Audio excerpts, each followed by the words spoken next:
食神基礎全解釋，你的天賦與福氣藏在這裏。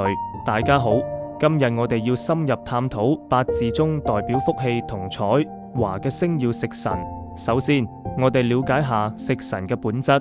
食神代表由我生發嘅能量，喺人際關係上象徵子女、晚輩同下屬；喺個人特質方面，關聯創意、思想同學習能力。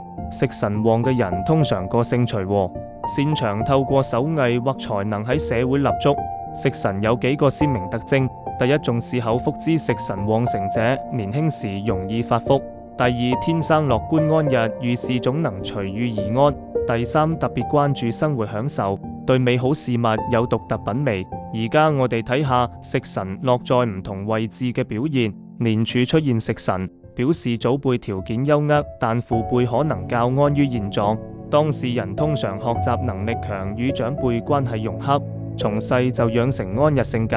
月柱帶食神呢類人天生樂觀，脾氣好，人緣佳，同兄弟姐妹感情深厚。雖然表面溫和，但遇到不公義嘅事，會用獨特方式表達立場，仲特別注重飲食品質。日柱坐食神喺感情上有個特點，想找住另一半的心，先要找住佢個胃。配偶通常重視精神享受，對物質要求唔高，但要留意可能會有發福傾向。時柱見食神，晚年生活安逸富足，子女孝順貼心，不過要留意可能因過度關愛造成子女體重問題。最後要提醒兩個重點：第一，警惕梟神奪食，呢個會影響福氣享受；第二，食神生財的奧秘，男命特別要注意，為感情付出要適度。如果覺得有收穫，歡迎訂閱關注，每都會更新易學知識，獲取更多專業內容。我哋下一期再會。